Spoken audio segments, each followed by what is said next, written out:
Yasin Betty Mali, Saso Figa Gada, Baby Unga Hambi. Hello and welcome, gentle children of the man above, or the woman above, or the being above. But I guess that's besides the point. Welcome to Nothing But Football, a podcast where we chat about football and have a little nice argument. I guess our own way of engaging in these topics, the only way we know how. But yes, it's another week of football gone past and more to discuss. On my right, I've got Uncle Curtis. Introduce yourself, my friend. How are you doing? I'm good, dog. Can't complain. And on this week's local beauty tip. There we go. Gents, get some silk pillowcases. I hear you. And change them every 3 days. Your skin will thank you for it. And that's all I got to say on this week's Chris's Beauty Tips on Nothing But Football podcast. All right. Did you sleep on your face? Huh? Did you sleep on your face? But on the side of your face, though. Must You gotta let it breathe. Don't get that cloth material that just clogs up dirt in your face. You don't want that stuff. You want to be walking out in the streets looking dapper, looking nice. I don't have those poverty blanket things. All right. That's interesting little segue you just took there. But we will take it into consideration. And on my left, I've got my boy Lucas. He still doesn't have a nickname. We go week by week thinking of it, but they just don't come. If you do have suggestions, just throw it in the comments and then, we'll come up with something. Oh, wait. I'm thinking King Louis. No. King Louis the 13th guy. Probably. We can give him that name. No. I'm still on that theme. We can call you the wizard, the white wizard. What's that guy's? I'll find that guy's name. But you have Lord of the Rings. No, Ku Klux. I'm going with the Ku Klux theme. The Ku Klux theme. But yeah, how was your week, bro? Week was all good. All good, yeah. Ah, man, that's good. Guess we can just go straight into it. It's been quite a controversial week of football, if I must say. Some good, some bad, and some just outrageous. But I think let's get into it. The last time we met up, it was on Tuesday. So I think the only game that happened on that Tuesday was just Leeds and Southampton. I don't think we'll go into that. We'll just move to the games that happened on the weekend. And we'll start on Saturday. And the first fixture that started, it was Manchester City versus West Ham. Now, City was playing at home and West Ham was away, obviously. And then City actually took that game 2-1 with my boys Ruben Diaz and John Stones scoring. Mm-hmm. And then, obviously, Antonio from West Ham side. That's a smile of somebody who's killing fantasy. I don't have to get into these topics, bro. My bad. Let's just leave these things, bro. Let's just talk about the game, actually. Uncle Curtis, let me actually start with you. Your thoughts on that game? It's City with the expensive squad that they have. Having two quality players in every position. I was just busy laughing at Man City fans that were saying, no, Pep is the greatest, and he is the greatest, man. Money's not affected. Then Pep came out and said, they asked him, why is your unbeaten run so long? He's like, hey guys, I have Zach to buy all the players that I want, that are quality, and that's why we're on a 20-game unbeaten run. And when he said the money helps. And it's one of those things of when people have an argument about money, right? It's not an argument to say that it takes away from the manager's quality. Yeah. But at least in my argument will always be, quality managers, when given a budget, will do quality things. Is Frank Lampard a quality manager? No. What happened? Got fired. You give Pep 200 million to buy two fullbacks. What's going to happen? He's going to get you the best fullbacks in the game. And he's going to win the league titles. And that's what it is. So, well done to Pep for admitting that. But quality squad. We'll see how they go. It depends how long certain players want to stay second fiddle. They lost Sane that way. Because Sane got tired of rotation. And clearly they miss him, right? They don't miss him, but you get what I'm saying, what I'm trying to get. They missed him the season that he left. Hey? Yeah. They missed him the season that he left. Last season. It was a season or two ago, last season. But they missed him. Last season he wasn't there. They missed him. But before he even left, they started benching him even more often just to try and prove a point. But it's one of those things of, at a certain point, especially as players get older, start hitting the age of 26 and so forth, they want to be playing in, week out. They will not take that second fiddle role. They want to play every game. Well, unless you play in Europa League. But that's my thoughts on the City game. All right, no, fair analysis. And then let me ask you, Lucas, what you think of that game? I thought it's another testament to the strength of City, like you said, their squad. I think I previously said on the pod that City set up so well that they can win every type of game. This was not an easy game. This was a physical game, a West Ham team on form. I mean, City's goals are coming from their centre backs in this game. You know what I mean? Tough game in that, but they get through again, and that was win number 19 or something, 20, 20 in a row on the streak. Yeah, that was win number 20 in a row, and different kinds of win. They thrashing you, they are beating you in a physical game. They are whatever. So another good game. I thought West Ham held their own though. I must give a shout out to West Ham. I thought they held their own though. No sadness in that defeat. Yeah. For them. What did you think, Mr. Potion, against your second team? Yes, I think I have expressed that for me, West Ham has always been the team that I thought would surprise everyone this year. And I think going into this, some people would have expected City to run rampant. But for you to essentially keep City to a 2-1, where it was actually quite an entertaining game, because I did watch that. And City had to rely on their set pieces in order to convert those goals, which is not normally a City style. City prefers to break you in the game. So looking at that, West Ham put up a good fight. I hate to use this phrase, you can hold your head up high, but it's, in this case, it makes sense. It really does. It really does. Same, got to give credit to, I think it was Jesse Lingard involved in the goal. Yeah. He's Jay Lings, Ballon d'Or. Yes, Jay Lings seems to be fitting in, because I saw the Man United tagged 20 million on him. Essentially, they'll let him go for 20 million. No, we want him back.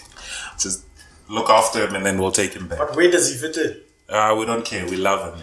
Yeah, bro, you slapped the price tag on him. So it's a bit late now. Listen, that man had a hard time. Unfortunately, his mom passed away. Then he lost his girlfriend to Jason Derulo. Yeah. Now he's back on his feet. No. We can get him back. Think about it from his point of view, though. Now he's in London, bro. He's a London boy.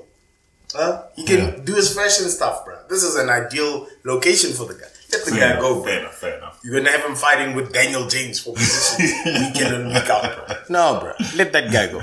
But in conclusion, I think West Ham surprised a lot of people by keeping the results to what it was.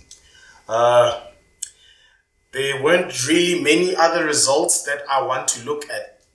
But I think on that day, there was actually quite a controversial situation in the Brighton versus West Brom Albion. Oh, these tongue twisters.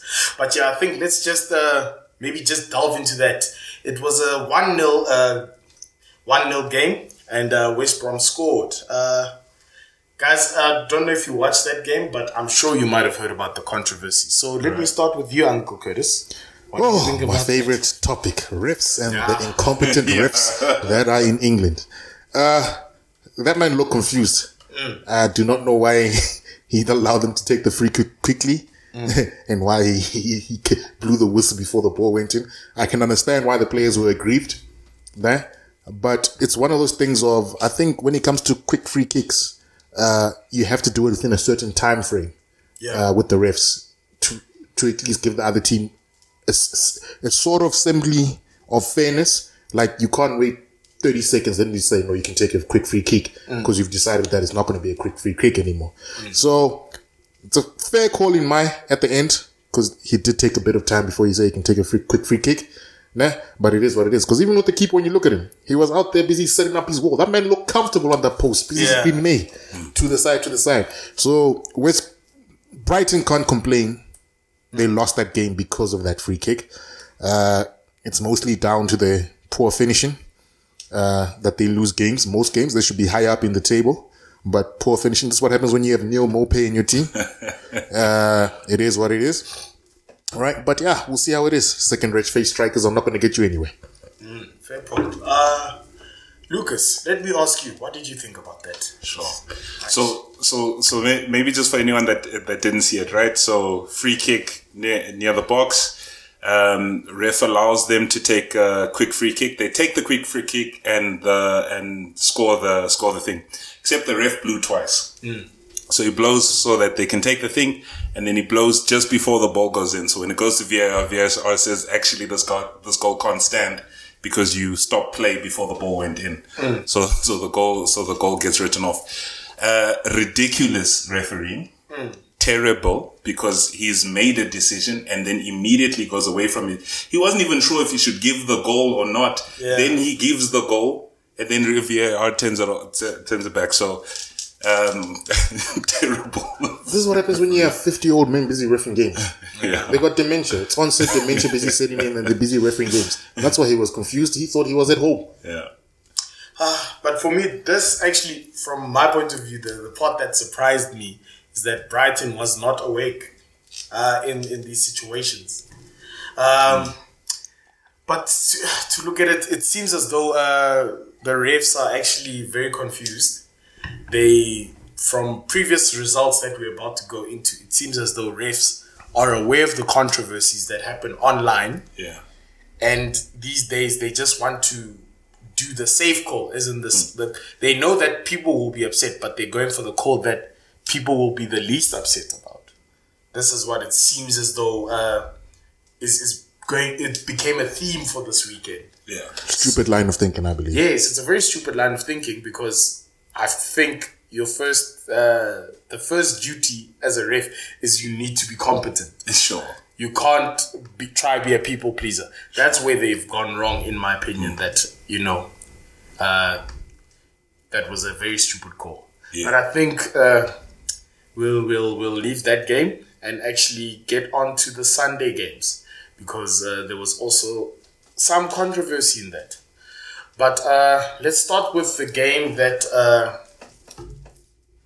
2 out of 3 of us would have watched. It's the Leicester versus the Arsenal game. Leicester played at home and Arsenal visited the King Power Stadium. And it was a surprise result for many, because Arsenal took that 3-1.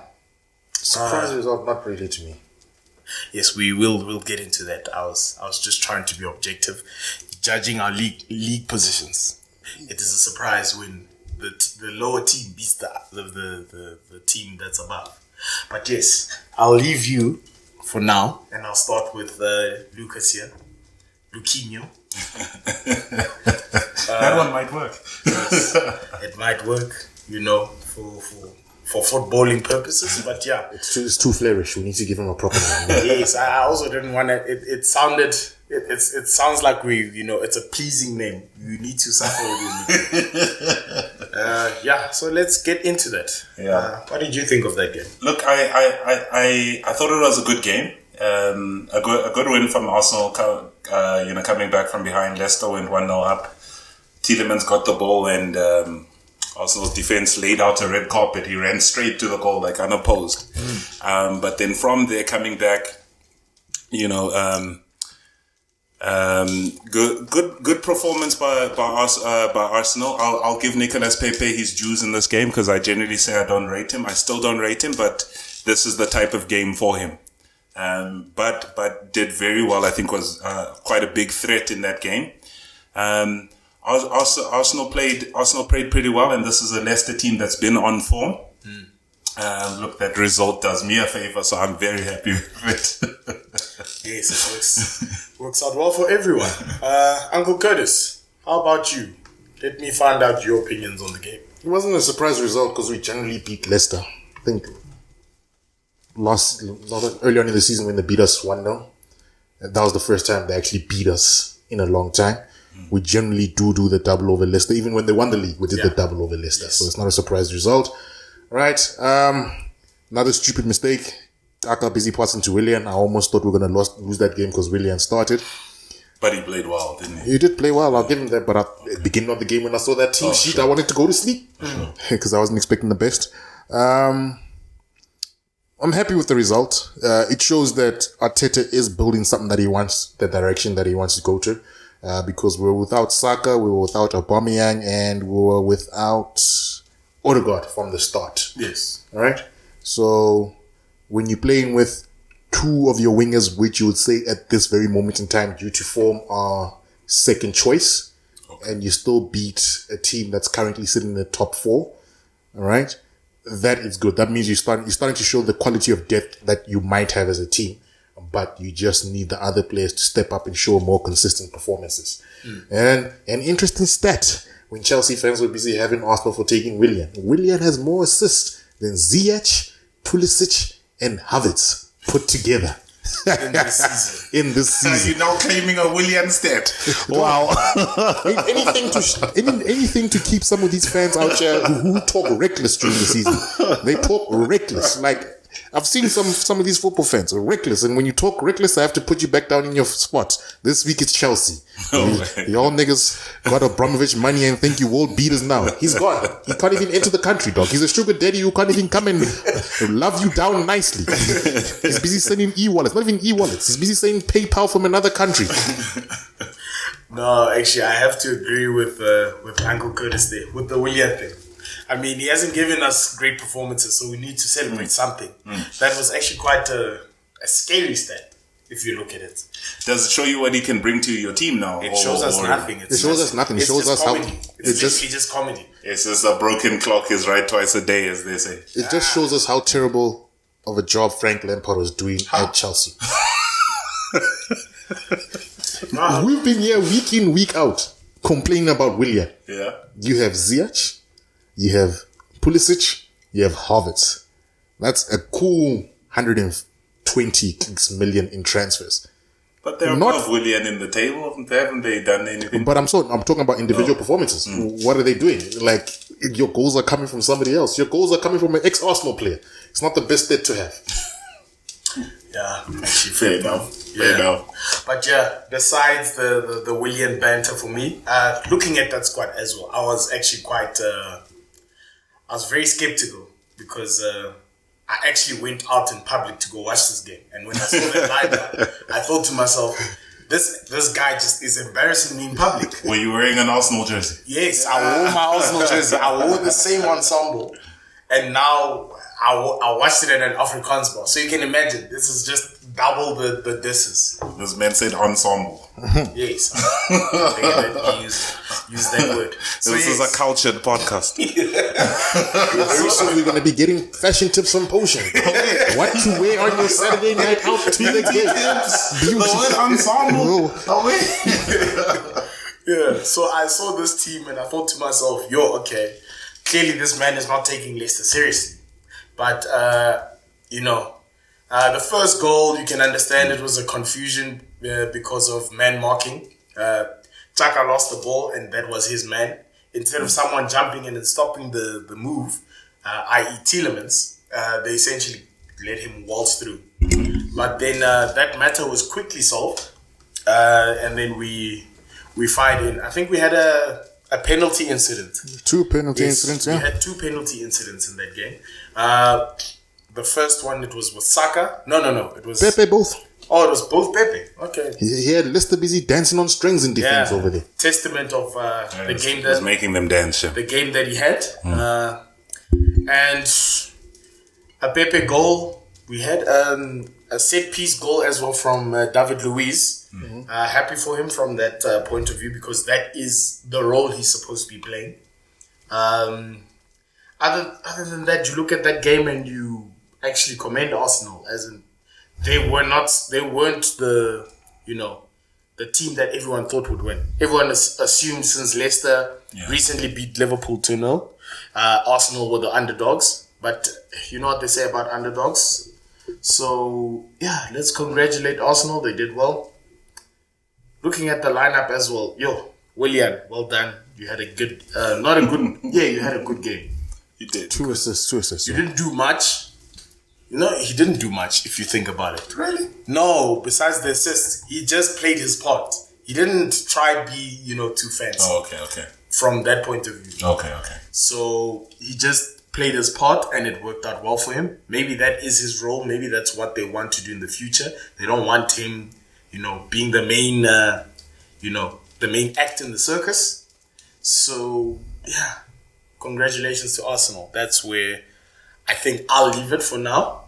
And then let's review the other games. Tottenham Hotspurs went up against... I won't call them that anymore. They went up against Burnley at the Tottenham Hotspur Stadium. And Tottenham actually took that 4-0. It was a great game, actually. I remember when I watched it. Yeah. With 2 goals from Gareth Bale, surprise.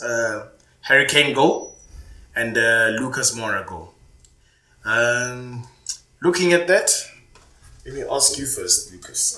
What did you think of that game? The game in itself in isolation, dope. Very good game. Spurs again, although they've been dropping points in that. Mourinho has been picking a bit of a more attacking team sort of thing. So he's been picking only one CDM, one defensive midfielder, Højbjerg, right, in the last couple of games, and in that game it actually played out pretty well. Gareth Bale gave a great performance. I'm just talking about in the game alone. 6 months waiting for one good game is not, but in the game alone, I think he played really well. If he can give you that until the end of the season, then you're starting to remember what kind of player he is. I like the way you put it into context over there. I saw a lot of people busy jumping on the bandwagon saying that Bale is quality, and I'm like, he's quality, but he's only done it once a season. Like, let's slow our order. Yeah. This could be his Ronaldinho token, like people like to say about Willian. Here's your token. You have one good game. He even said after the game, he was just like, it's one game, keep my head down type of thing. I'm paraphrasing. He said something along those lines. Good attitude from him, looking at it from that point of view. Somebody told Bale that the golf courses are opening, and then he discovered his superpowers. I love those things, man. Uncle Curtis, anything else to add about that game that you found pleasing or... I don't know. Former White Lives Matter FC. They got a beating like they get a beating at every other top team's home stadium. Burnley defended terribly that game. Don't know what happened. And maybe it's just one of those games because there were silly mistakes that Burnley don't normally make. But with regards to Spurs, it's literally, guys, one game. Let's calm down. When you get the second win, third win, you can say you're starting to pick up a bit of form again. I don't know what run of fixtures they have coming up. I know, in fact, I do. I think they're playing Arsenal very soon, within the next 2 or 3 weeks. Yeah. All right? If they win that game, then I can say, cool, it's a run of form that they can keep up. But what happens now if they lose this weekend and then lose in the Europa League on the coming Thursday? Then you look at them very differently. You're saying, oh, okay, that was the bright spot in the season. They beat Burnley 4-0. Yeah. So you got to look at it that way. But they have tough games coming up, Spurs, so we'll see how they go because... yeah, it's one game. One game. Doesn't mean Bale's going to go score 10 goals up until the end of the season now. Yeah. But Bale can. Sorry. No, I'm just saying, I was just analysing Burnley's next 4 games. They played Leicester next. Then they play Arsenal. Then they play Everton. And then it's Southampton. Jeez. We'll leave Newcastle after that. But from those games... and this result, it's going to be a tough hill for Burnley to climb. And then if I look at Tottenham's next fixtures, I actually remember that they've got some hot ones coming up. It's mostly, it's quite a London-esque fixtures. Their next fixture is going to be Fulham. They're going up against Fulham at Fulham's home, Craven Cottage. Crystal Palace, that game could go anywhere. Arsenal, and then they've got Aston Villa. That's like 3 London derbies in a top 10 team. Yeah. So all of these games, essentially, all the next 4 games are London derbies, because essentially you could lose any of those games. From a derby point of view. So going into those derby games, I feel as though Tottenham will be quite proud of themselves, as in, they've got a 4-0, they've wrapped up a 4-0. But other things we can actually look at from that Tottenham side is I think I watched some of their Europa games. It seems as though the other goal-scoring option in Carlos Vinicius has gotten into a run of goals, even though it's that fake Wolfsburg team. Gareth Bale also finding his feet. And if you look as well in this last game, Lucas Moura is finding his feet. Considering that they're going to be going into a couple of heavy fixtures, I think it's good that their goal scoring options are also lighting up. That's all I can say about Tottenham. My other worry from their point of view would be their backline. They seem to be shuffling the guys too much. There isn't really much stability because it'll go one game where it'll be Alderweireld and Sanchez as your two centre backs, and then now they bring in Dyer. There's that other Welsh guy that they bring in, but it seems to have fallen out of favour. What's his name? Joe Rodon. Rodon, something like that. And he was signed from like Swansea or something. He's still acclimatizing to. He's still acclimatizing. And then you look at, they just spent 50 million on Doherty and he's done nothing. Like you ask yourself those type of questions, as in like, moving forward, what type of Spurs would you see on the day? Yeah, I think that's the running theme on everyone's minds. But for them in this result, I think let's just give them their props. They beat Burnley, who actually has been recovering their form. We can't take that away from them. They're now out of the relegation battle. They're 15. And I think we can just leave it there from that game. 6 points off top four with the game in hand. Who's this? Spurs. I'm saying 6 points off top four with the game in hand. 3 London derbies. Yeah, that's the hardest. Are you saying that It's a derby. No, while I'm asking if you still It's a derby. see them in top four conversation. So wait, are you saying that they're in top four conversation? Because the last game, Yeah, I think they are. Yeah. they lost the last London derby game they played to West Ham. Yeah. We don't count Crystal City. Palace is bound to pick up into form. We don't again count soon. City. In the last 3 games they played. In the last 5 games they played 2 London derbies, which they lost. Fair enough. So it's maybe something. Look, like I said, just a question. I think they're still in a shout for it. I think the last 3-4 games of the season they'll still be in a shout for it. Europa League will decide if they'll make it or not. Fair enough. I agree with you. Fair enough. Because Mourinho is pragmatic enough to say, leave the league. Here we are. And I think there's still too much tough teams in Europa League for him to just make that decision just yet. Yeah. I was actually going to say when the Europa League fixture was actually one of the easier ones compared to everyone else. All right. If you look at it. So he still had the luxuries of actually rotating his squad. But it should be a challenge to see how he furthers through in essentially the next round. All right, then let's look at another big game of the weekend, essentially. It was Chelsea versus Man United. You guys went up against Chelsea at the Stamford Bridge. High hopes, I'm sure. Everyone thought this was going to be a high-scoring game, but unfortunately, it wasn't. Chelsea drew 0-0 to their counterparts, Man United. Nothing really to talk about, I guess. Let me hand it over to you, Mr. Lucas. Actually, there is, but We'll get there. We'll get there. Yeah. A decent game to watch. What? Yes, I enjoyed watching it. How I didn't say you did. I did. I enjoyed. Well, not enjoyed. It was a decent game to watch. It was okay from a United fan. Listen, United fans, go check our record at Stamford Bridge. As a result, it's a good result. As a performance, I'm not unhappy with that performance because in big games, you playing against better teams, so they can mark Bruno and leave Fred to pass the ball. So that's kind of what happened. Mason Greenwood again at number 9. I was happy with his performance as a number 9. Daniel James was brought into the team, but he was brought into the team, I think, for defensive work rate. Yeah. On a Chelsea perspective, because we'll talk about United. United was the away team. Chelsea at home, they didn't bring much either. If United didn't bring, but they sort of stayed on what they have from Thomas Tuchel. Good defensively, kept the ball well. Maybe haven't sorted out the attack, but that's about as much as I can say about the game. Keeps us second, so I'm happy. Not worried about the goal scoring record you have against top 6?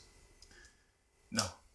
It's 1 goal, and it's a penalty. Yeah, this season. Last season we were okay against top 6. So I think it ebbs and flows. If that look, I'd love to beat top 6 teams. It's obviously 7 games against the traditional top 6 and 1 goal, and that was in the 6-1 loss. So I'd love to beat them, but last season we were beating them, and we only got top 4 in the last couple of So we're whatever. thinking like 2018 Liverpool supporters, thinking about the past now. Is this how we're taking it? No, I'm thinking progression. I'm thinking progression. Okay. But to me, it looks like it's a man who's going to extremes and doesn't know the identity he wants to play with yet. How so? Last season, you were free scoring because you took it to the team, right? And then you realize it's not the way because you might have won 1 or 2 games, but you lost. Last season, we were not free scoring. We were sit back and hit you on the counter. Okay, sit back. This season, they know we're going to do that. So I think we're even doing better on the ball in those games, in my opinion. Okay, fair enough. I just don't rate defensive football. Eh? I don't rate defensive football. I rate finishing top 4. So. Oh, and I don't think Oli gives us defensive football. I don't think he's a defensive manager. All right. Uncle Curtis, let me ask you how you felt about that game. I'm going to start betting Man United to not score in a top 4 game. I just don't see them that's scoring. not a bad bet. It's terrible football. They should have had a penalty, but it's debatable over there because, I'm trying to get the other hand. Okay. His hand was just above Greenwood's arm. You could argue that Greenwood flicked his arm unintentionally towards the ball. You could argue that, but did you see that? Does it look like that happens? You can make up things. You can also say a dinosaur flew across. Of course, it did. Didn't but you see that it? didn't happen. But it did happen. Didn't you see it, though? He didn't flick. Greenwood didn't flick his arm. Didn't you see the dinosaur fly across the pitch, dog? It was there. What are you talking about? It was there, dog. It happened. But either way, it's unfortunate they didn't get the penalty. But at the end of the day, that's not the reason they didn't win the game. Yeah. That incident is like somewhere in the first half. It's like 12 minutes or so. It's not the reason they didn't win the game. If Man United score over there, maybe Chelsea go more free-flowing. What I am starting to see with this Tuchel team, I never really watched him at PSG with all those exciting players. Only thing I can remember is Neymar busy saying that he's a terrible coach. He did say that once, yeah. Oh. Called him a cuck coach after he substituted him. It could be heat of the emotion. But, yeah, it's Tuchel, man. I don't know what to say about that guy. His football doesn't excite me. They say he did well at Borussia Dortmund. Did he win anything? Well. He won a cup, their version of the FA Cup. Okay, cool. But yeah, it's in Germany. Bayern Munich dominates over there. But he has to prove himself now because I'm seeing, even when he plays against the smaller opposition, that man, it's not free-flowing football. He hasn't changed any of the other players. They haven't got a bounce. He's just got results of pure defensive football. Good defensive football. Get your goal. Get in. Get your goal. Keep the ball. Yeah. Even when you say the goals that he scored, you're looking at Alonso, defenders busy scoring goals for you. You shouldn't be looking at football when your defenders are scoring the goals for you. You got a problem. Unless you sit here and it's the one game you couldn't score. Then defenders coming for 2 goals. But you can see already Pep is planning to get a better striker to replace Aguero, who that he looks like he doesn't rate that much. But yeah, Chelsea wasn't exciting to watch. It was another boring game to me. Very boring. All right. For me, since we've spoken about the penalty incident with Hudson-Odoi and Mason Greenwood. It is Mason Greenwood, right? Yeah. Yeah. Didn't sound right in my head. I don't know why. But yes, with that penalty incident, I feel as though it would have been a soft penalty, but a penalty nonetheless. Let's not take that away. Yeah, it would have been soft. I agree. But consistent. There was some controversy in that game because of Luke Shaw coming out after the game and essentially Making up things. he says that the ref told Harry Maguire essentially that he couldn't give that. There'd be too much controversy, essentially. But it seems as though he misheard the conversation between the two, and he's now there's actually a suspension that he could possibly get. No, they cleared them. They cleared them. Did they clear them? You know they got the FA in their pockets again. No, I'm pretty sure it was one of those. The referee did say that, but don't say it out loud. We won't fine you. Let it go. But I also watched your manager's thing. He didn't want to say it. Yeah. Yes, he kept basically twinkle-toeing around it. Yeah. And they asked him, they said, what did he say? But this is what Luke Shaw said. And he's like, well, he said that, not me. Exactly. Because I think the ref knew, like, yo, okay, not the ref. Solskjaer knew that, no, this is a controversial topic. Yeah. Whether Luke Shaw heard it or not, well, it doesn't really matter now. But I feel as though we forget that there was also another penalty incident in that game involving Harry Maguire and Aspilicueta. I think it was an incident where Maguire was clearing the ball, if I'm correct. Would you remind me? I think you're thinking about the other game. I think you're talking about the other game. It was the game early on in the season where Chelsea didn't get a penalty because Maguire was all over Aspilicueta. Okay, sorry. They didn't get the penalty. So, as Lucas likes to say in the past, these decisions even themselves out. So, yes, that too. Essentially, I was going to bring that up and kind of say it kind of evens out. Yeah. I don't believe it does. No. I was bringing it up because I thought it was from the same game because Chelsea fans that I know were bringing it up like it was in the same game. But forgive me for that. But essentially, it seems as though they're saying that there's always controversy in these games. But, let's not mind that as well. But it was from you saying that it was an exciting game. No, not exciting. It's watchable. No. I'm not disagreeing with you. There were actually quite a lot of shots in the game. So I think for a draw, you look at that and you think to yourself, okay. It was a lot of shots with no nuts. Yeah. Okay, we can agree to disagree, but I think both teams wouldn't be mad at that. Both managers would like the point because it worked out nicely for everyone, considering the results that also happened early on. And then let's look at the final fixture for the Sunday. It's Sheffield United going against Liverpool, and it was at Bramhill Lane, and Liverpool took that 2-0. Hey, yes. Well done, Liverpool fans. Well done. But don't get cocky again. Yeah, so Liverpool, who's been essentially putting out some weird performances where it seems as though fatigue is hitting them, or I don't know what it is. they were dropping points. Yes, they were dropping points where they shouldn't have been, if you look at them. Because I think, okay. There's 4 losses. If you look at it from the last 5 games, essentially it was 4 losses. But yeah, they took that game against Sheffield United, who essentially is trying to climb up the table because they're currently in last spot. And Lucas, let me ask you, how do you feel about that game? Anything to note about that game? It was, the game felt scrappy to me, right? But it makes sense. You're off form like that, playing against, look, the bottom team in the league. As much as they're the bottom team in the league, they're not the whipping boys. Yeah. You know what I mean? It's still a hard game against They're far from that. against Sheffield United. So I think Liverpool still had to dig deep. I'll still chalk it up as a good result because they still had to dig deep. A good performance by Firmino, in my opinion.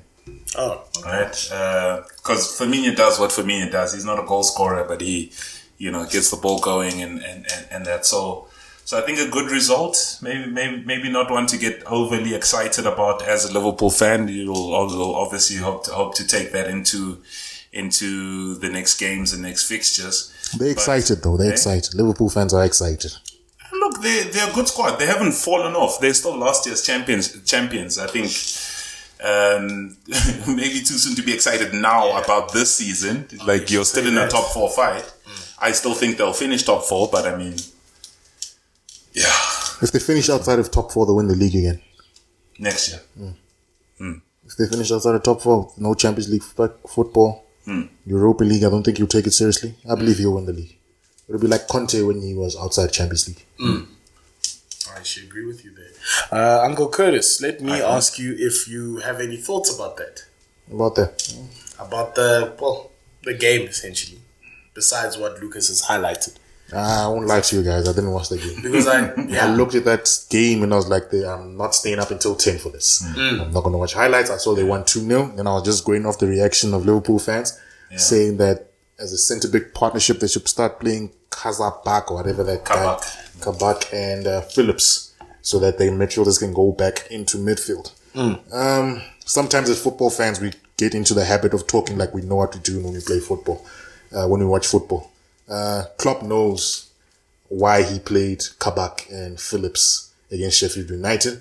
It's lesser of a risk, most probably mentality-wise, where players know how to do certain things. He knows why he put Jordan Henderson in the defense in the bigger games. So they mustn't get excited because 2 of the defenders gave semi-decent performance against a team that traditionally doesn't score a lot of goals. They're playing against McGoldrick, bro. You know what I'm saying? Like, is there the Irish Lacazette? Please put some respect. Does look like Yes. But like, how much goals is McGoldrick on? 2? From his whole career. What's that other guy? McBurn? 2 goals. So now you can say, okay, fine. Maybe I can give the guys who I don't rate experience-wise, to keep a clean sheet against this team. But he changed formation in this game. He played. Did he not play 5 at the back?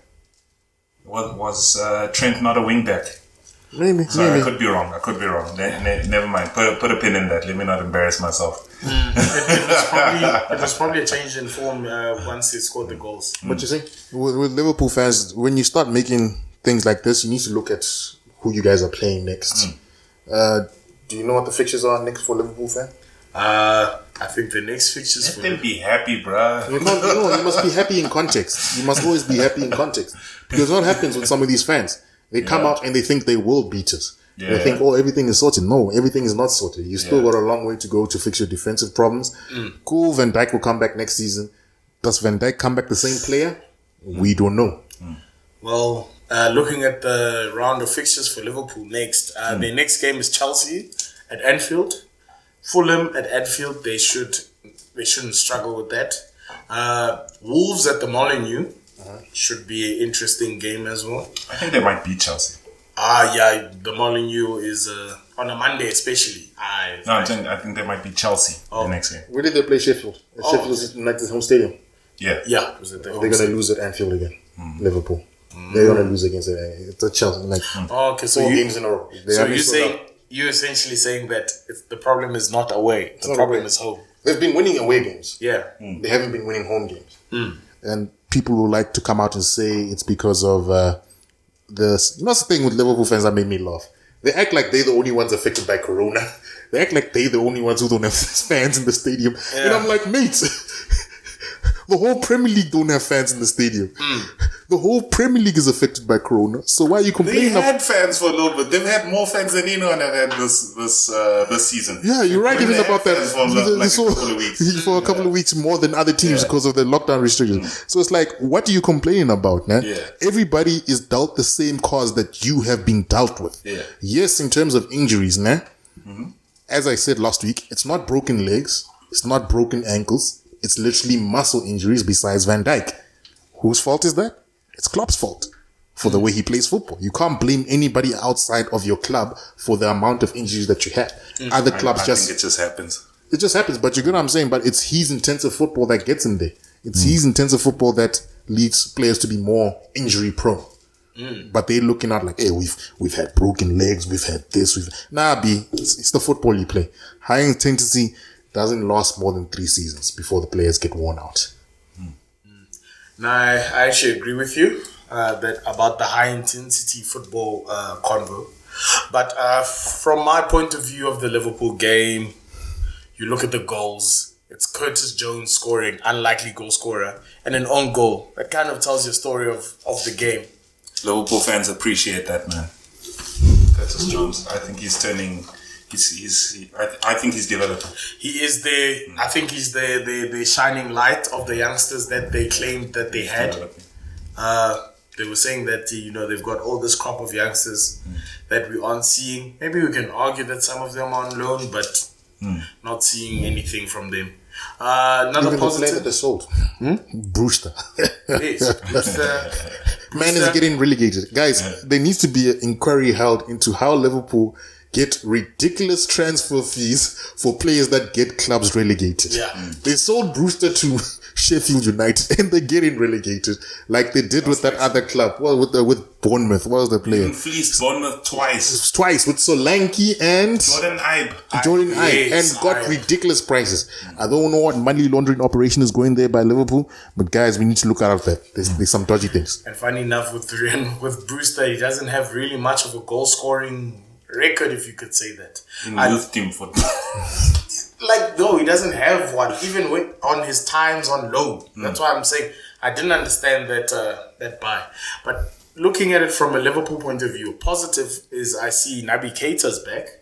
So I think, that could maybe solve some problems in the midfield.